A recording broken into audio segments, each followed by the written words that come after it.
Hey guys, and welcome to the Working Money Channel. 99,091 subscribers. So more of you guys are subscribing to the channel. Thank you so much. I'm trying to hit 100,000 subscribers by March the 31st.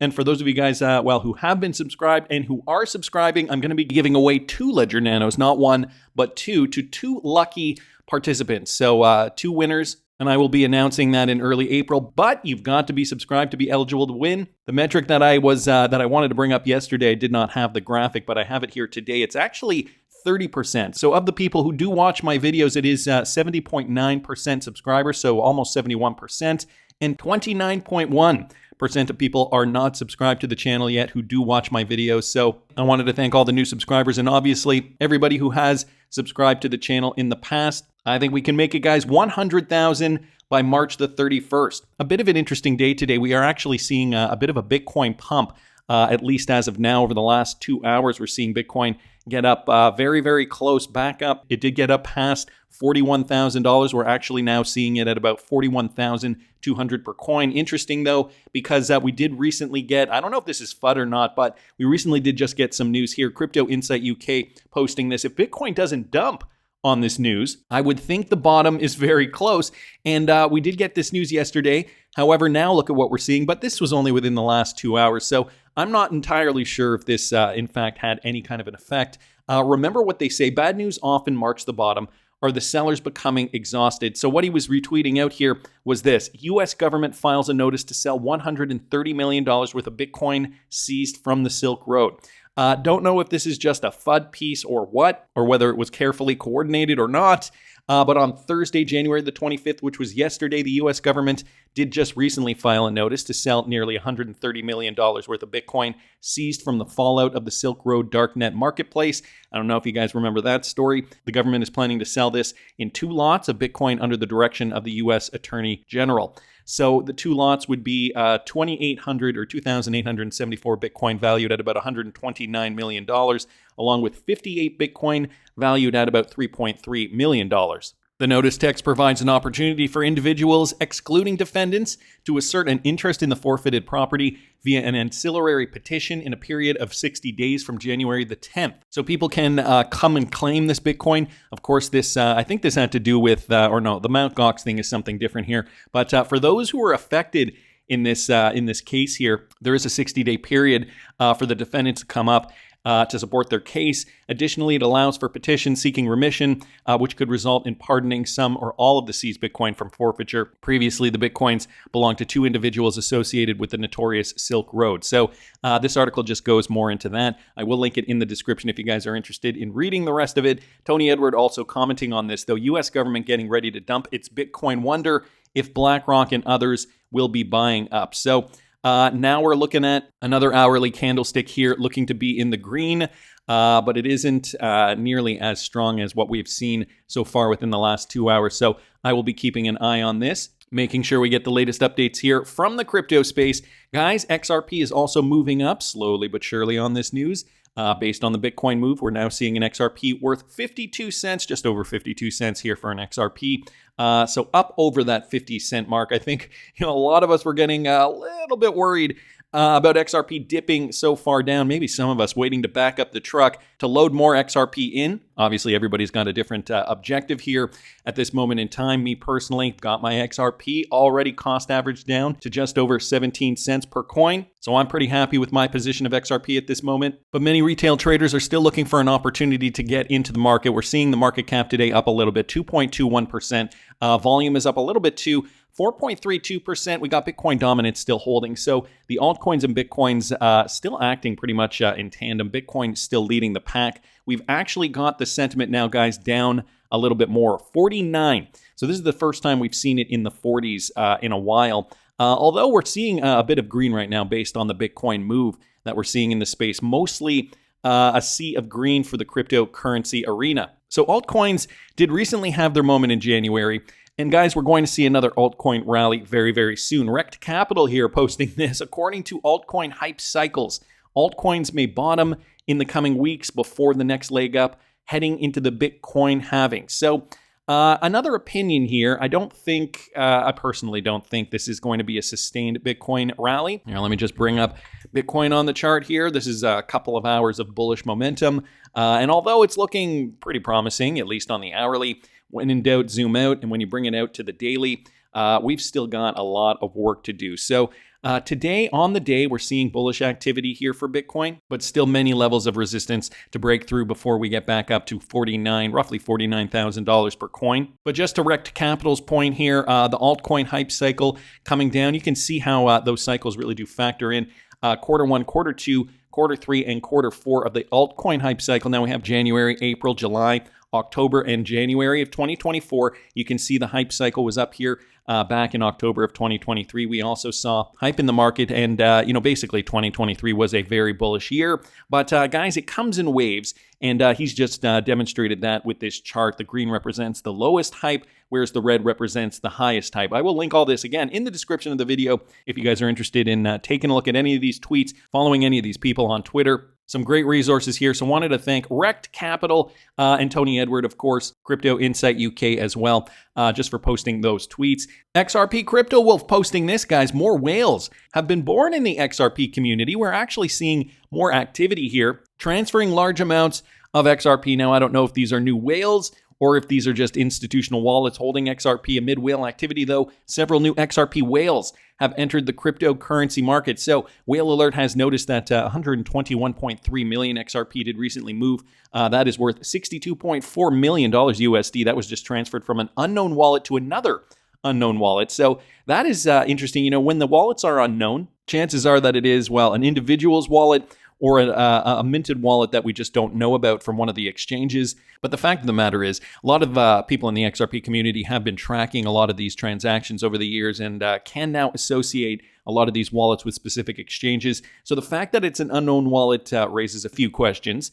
The above-mentioned on-chain data source detected 6 crypto transactions overall, 2 of which carried more than 120 million XRP, and one that moved almost 200 million XRP. The majority of these transactions were received by wallets tagged by Whale Alert as unknown new wallets. So that's the other thing, too. New wallets that we do not know of, and that was officially tagged here by Whale Alert. So yeah, we talked about unknown wallets. And then they talk about some other transfers that have occurred. We recently did talk about the Bitvavo exchange in the Netherlands receiving tons of XRP, probably because they are realizing that the bull run is going to start very soon, and they're getting ready for a ton of XRP trading volume going through their exchange. So some interesting new updates here. Wanted to thank XRP Crypto Wolf for posting that.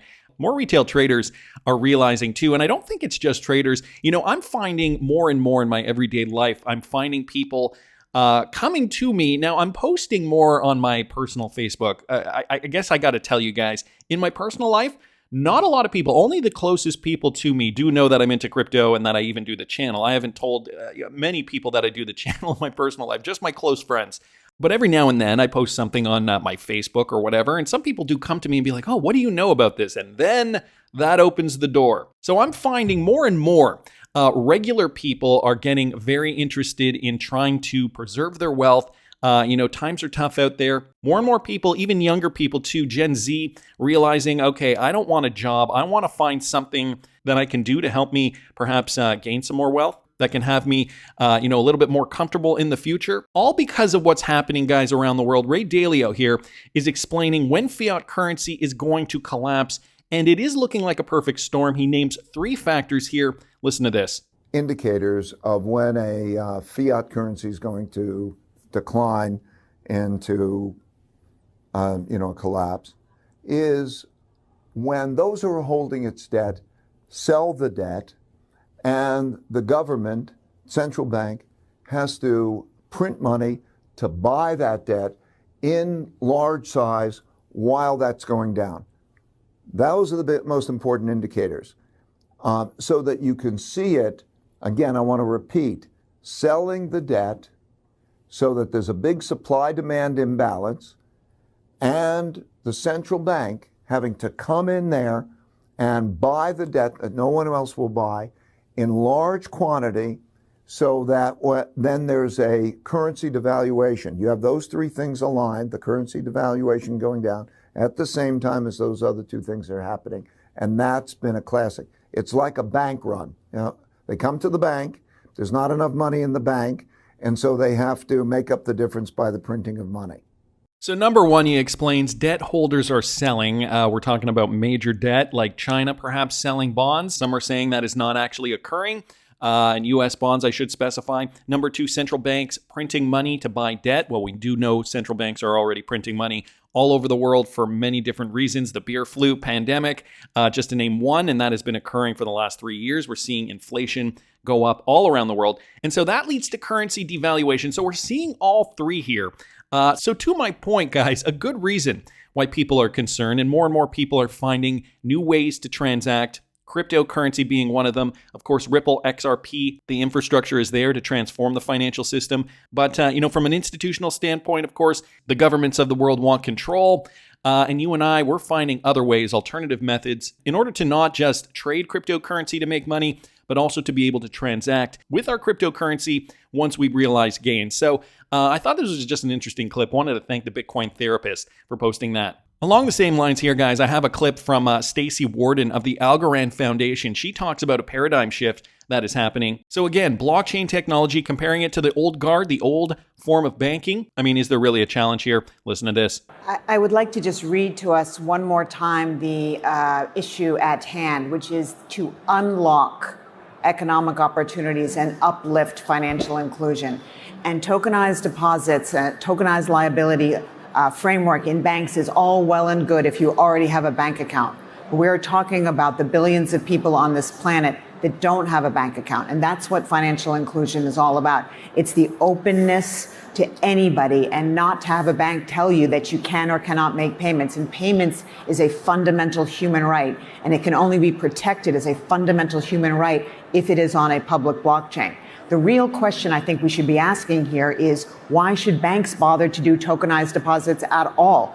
There is no incremental benefit at all to the way that they normally do business. It is still transferring from bank balance sheet to bank balance sheet. The history of innovation in banking for the last 20 years has just been increasing the efficiency and the speed of messaging between bank balance sheets, whereas a blockchain paradigm is a completely different paradigm. Why is it that somebody can't send a dollar from Nigeria to Malaysia without traveling through the U.S. correspondent banking system, clearing at the Fed, and traveling all the way back down again? On the Algorand blockchain, for 0.0001 algo, you can send money immediately. You can send a US dollar equivalent immediately in a matter of seconds because it doesn't actually travel. It writes to one ledger. It's not an improvement over banking. It's a paradigm shift of banking. And it is inclusive, and it has very low transaction costs, and that enables micro payments. You cannot send a small payment over the banking system because the costs are too high. So a paradigm shift when it comes to the banking system. Stacey Warden here explaining how the technology really has not improved in the last 20 years. But we're seeing cryptocurrency projects like Algorand really begin to change things. The ALGO token, another one of my cryptocurrencies in my legacy portfolio, has been beaten down quite a bit and has retraced 34% since we did see that localized high when altcoins were rallying. But, in the grand scheme of things, another cryptocurrency, real world value, and has run up quite a bit in the past. So part of my legacy portfolio, which I will be discussing at patreon.com/workingmoneychannel, along with the $10,000 plus portfolio that I'm showing you guys completely transparent, letting all my patrons know what I'm going to be trading in this bull run, targets, how much money I've been putting into these coins, how many coins I am receiving, and looking to do another update today at patreon.com/workingmoneychannel. So stay tuned. A new XRP Ledger Amendment, guys, has just gotten the green light. This one courtesy of XRP Crypto Wolf. The Ledger update heralds a new era of asset control with the approval of a clawback feature. So if you guys have been on crypto Twitter recently and in the XRP community, you've probably heard about this. The Ledger's much discussed clawback feature has successfully passed its voting threshold, reaching an 80% approval rating among validators. The feature, officially set within the latest Rippled 1.12.0 release, marks a new chapter in the XRPL's evolution, offering enhanced token asset control capabilities. So for example, now transactions can be reversed. Don't know if that's so great or not, but that's not up for me to vote. The XRPL's addition of the clawback functionality represents a significant enhancement to its token asset management tools. So this feature, designed to bolster trust and offer additional security measures for asset issuance, grant developers the authority to reverse token transactions, as I mentioned, in exceptional cases, so specific cases only, such as fraud, or to facilitate account recovery when users have misplaced their credentials. The activation of this feature is controlled by a trust line flag, which is a prerequisite for users to transact with the involved asset. So we're also seeing more developments here on the XRP ledger. Of course, the technology becoming more robust. As Stacey Warden was saying here, the paradigm is shifting, and we have received a lot of pushback from government. Global governments, governments in Asia, the Middle East, and Europe have been more favorable to cryptocurrency adoption.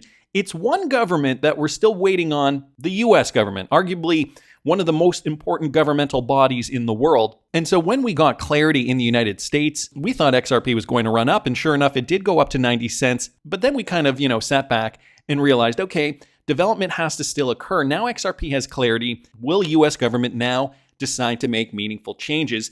Michael Branch here posting this. I'm guessing, and I'm still wondering why the answer is still no. Legal expert seeks answers with a FOIA request. So guys, recently, Meta lawman here, James Murphy, filed a FOIA request with the New York regulator to ascertain the rationale behind the decision. What decision, you may ask? Well, the NYDFS decided to delist, not relist, delist XRP from its green list. James Murphy explains in this interview with Brad Kimes. Listen to this. After the ruling came out with Judge Torres that XRP in and of itself is not a security, what happened in New York with the NYDFS, Jay? Less than 2 months later, the New York Department of Financial Services came out with an update to their green list. Now, I have been complimentary of the New York Department of Financial Services for having a green list that the SEC does not have. And this green list says if you're an exchange, you can offer these tokens to New York residents, you're good. If you want to list a new one, then you've got to go through a process with us, which again, that makes sense as well. So I've been, complimentary of how it's been approached.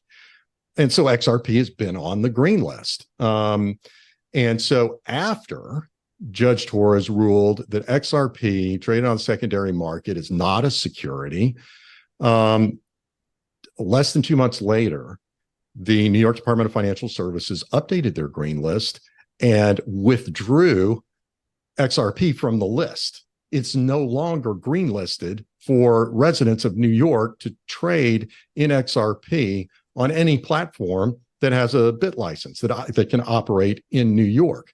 So this struck me as kind of odd because Gary Gensler took the loss. You and I went through it line by line, and it was a loss, and a big loss, and an embarrassing loss. And then the next thing you know, this other state regulator says, no. Now that XRP has acquired clarity that's not security, we're going to delist it. This is what we call a non sequitur. It does not follow at all. In fact, if it had not been on the green list, the decision of Judge Torres would be a reason to add it to the green list, not take it off. And so me being a semi-retired lawyer with a little time on my hands thought, you know what? I'd like to understand what exactly has happened here. This is a government servant, government agency, and we're supposed to have sunshine laws that allow citizens to understand why their government does what it does. So I sent a Freedom of Information Act to the New York Department of Financial Services immediately after that press release came out. In New York, it's called FOIL with an L instead of FOIA with an A, and it just means Freedom of Information Law. And so and it's very, very similar to FOIA, and they have a deadline to respond. And all I said was, I would like to have every single document, slip of paper, text, voicemail, video chat, or anything else that involved the decision to delist XRP from the green list. Want all of that. Oh, and the second thing I want is all communications with any other agency of government at any level, including the federal government, or any other state or any other agency anywhere in the world, where they communicated to you about your decision about whether to delist XRP. And of course, what I was looking for there is whether the SEC had influenced this decision, because it makes no sense at all to delist when it's clearly not a security, and a federal judge in the town where you work in Manhattan said not a security. And so anyway, I sent this Freedom of Information thing, and basically so far, I don't have any documents. So far they have missed 2 deadlines that they get to extend their own deadline. So now the next deadline is the end of this month, January 31st. And so while I am a lawyer, and I have a license to practice in New York, I've retained a lawyer who's an expert in Freedom of Information Act law cases, and I'm not going to let it go because what was done here is quite bizarre. Perhaps, Brad, there's a rational explanation for this. I cannot think of what it might be, but I'd like to see the documents and see if, in fact, somebody put their thumb on the scale and said, look, I know this is embarrassing to take it off the list when it's clearly no longer considered a security, but we got to do it because somebody over here is applying pressure. I don't know. I don't know if there was a political consideration, but I intend to find out. And if it requires filing litigation in New York, that's what I will be doing. Wow. So a bit of a bombshell here. Met a lawman explaining that there is no rationale for New York to remove XRP from their green list, considering now XRP does have clarity. James Murphy, the lawyer involved here, did now put in a FOIA request or a FOIL request in New York. So it sounds like he wants to get down to the bottom of this. Of course, that's not great for XRP traders if you do live in New York. But guys, could it have to do maybe with this? Bill Morgan here retweeting out Steven Narioff's tweet. I am sure his lawyer told him not to comment. Steven Narioff saying, why would anyone want to delete history from their own blockchain? So could this be connected to ETHgate? The silence from the accused is deafening. No denials, no counterclaims, just echoes of deceit. So possibly part of a bigger conspiracy here. Ethereum insider accuses founder of deleting history. So guys, what does this mean? And if you've been following the ETHgate scandal, you probably also have some ideas. Saying here, Steven Narioff did post how the Ethereum co-founder was deleting history and remaining silent in the face of serious allegations. His comments seem to suggest that Vitalik Buterin was trying to cover his tracks, as he noted how Vitalik's private Facebook account also has now been deleted. So is something brewing, guys? Why would Vitalik Buterin delete history from the Ethereum blockchain?